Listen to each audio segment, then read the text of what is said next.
everybody, and welcome to today's Sunday sermon, which is the third week of Easter. And I hope you see my lemons behind me. In fact, beautiful, beautiful, beautiful fruit. Thank God. We praise God. Today we look at Peter. St. Peter, St. Peter had failed in his own, to meet his own targets. He thought he could die for Christ, and he failed, and he even denied ever knowing him 3 times. Peter says, let's go fishing. And they joined him. It's as if to say, well, that was that. It's over. He's dead. Well, they say he rose, but we don't know. Let's go back to what we know best, and that is to fish. Peter, of course, is broken because of what he did. And of course, they fail. They fail badly in the fishing. All night, caught nothing, until the morning early. And they see up on the shore a little fire, and then a figure alongside the fire, and the voice says, cast your net out there. And they do so without protest. And they catch 153 big fish. The net should break normally, but it didn't. St. John wrote this gospel. And St. John was very famous for using metaphors and examples that would have a deep meaning. And some people say, the 153 fish. What does it mean? Well, St.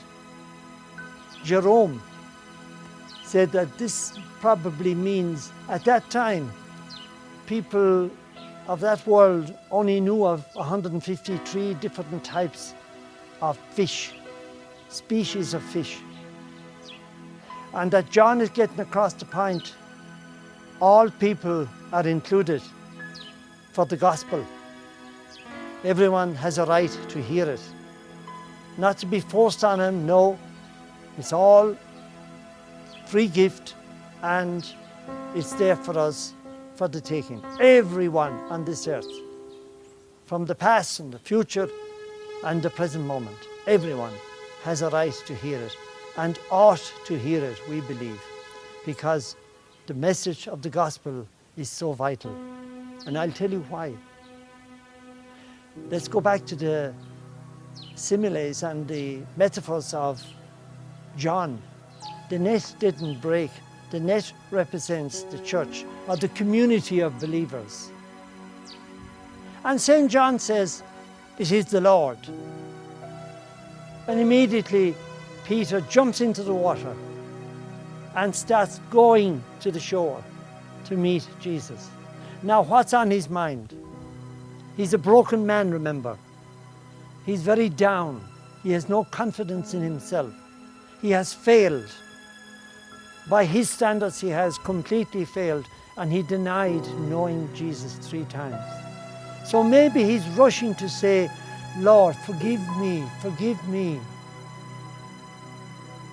But what happens when they come up to Jesus on the shore, and there's a lovely fire with food on it, fish and bread? Jesus says, let's eat breakfast. Just imagine the meaning of that. If you are embarrassed about what you have done, and you want to go and apologize to somebody, and when they open the door and they let you in, they say, come in, let's have breakfast. Straight away the barriers are broken down, and the person, like Peter, must feel relieved. Lovingly later, Jesus speaks with Peter. And 3 times he asks him, "Do you love me?" And 3 times Peter responds, "I love you. You know that I love you." And Jesus says, "Feed my sheep." Now this, I think, is John's way of saying to Peter, forget now your denial of knowing me 3 times. Forget it. It happened, it's there in the past, but it's not going to be an issue anymore for you or for me. Never was, in fact. I want you to go back to what I asked you to do. What are you doing fishing? That's what you were doing before I called you. You're now supposed to go out, and I'll be with you, and you'll see great miracles coming from your witness to me. Basically, that's what Jesus is saying.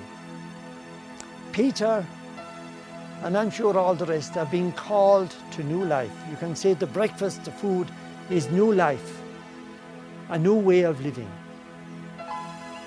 All of us are being called in the same way. We have been invited to the breakfast that Jesus is offering in his kindness, in his love for us.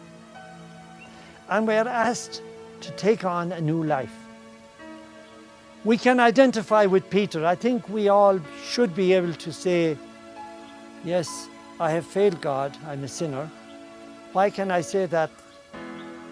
I'm supposed to love everyone, I'm supposed to forgive, I'm supposed to stop bickering and stop holding grudges, and so forth and so forth. And here I am, and sometimes I find myself ruminating over things that happened, that were done to me. Maybe I'm guilty and feeling very, very small because I made a terrible mistake. I did something wrong, or I said something and I really didn't mean that, but now it's there. And we all have baggage. We all have baggage that we are carrying as regards our response to this great command to love God and to love our neighbour as we love ourselves. But Jesus is saying to us, come and eat. Have breakfast. He's not going to go back over and say, oh, you did this and you did that. And of course, reparation is supposed to be there. You know, if you have stolen, you certainly must return. And if you have ruined a person's character, you must do your best to, and you will, if you take on new life. You will find yourself even repairing the damage you've done. God will do it anyway with you. But decide to accept the invitation to eat breakfast. He's inviting us all. Beautiful fish and bread. You can imagine how beautiful, especially early in the morning after fishing all night, the hunger would be incredible. Jesus satisfies all our hunger and our thirst. Jesus is calling me to leave all that behind. That's John's way of saying leave the past behind. But accept what is. Accept what is. Observe your life. Be observant. Be reflective, in other words. Reflect on where are you in relation to God, in relation to your obeying of the command to love God and love your neighbour as you love yourself. But accept weaknesses, the sins of the past. Observe and surrender that did happen. I'm not denying it. Most of the time we deny bad things that we have done and maybe even what has happened to us. But now we accept and surrender, meaning accept and wait for the God that surprises. The whole world must hear the good news, because it's vital that we don't live with baggage that is dangerous to our well-being. So in the meantime, expect great things that God will do through you. once we put our trust and confidence in him.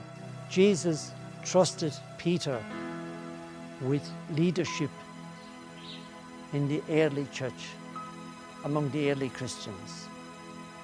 He trusts us to do the right thing. Trust is a wonderful thing. God trusts us. He trusts us to be shining lights to the world of darkness. Shining lights for others to see and say, oh my God, what has he got? Or what has she got? That I want that. We can become witnesses. Accept the invitation to come to breakfast and eat, which means new life and new nourishment in the Lord. Have a wonderful Sunday and a lovely week ahead.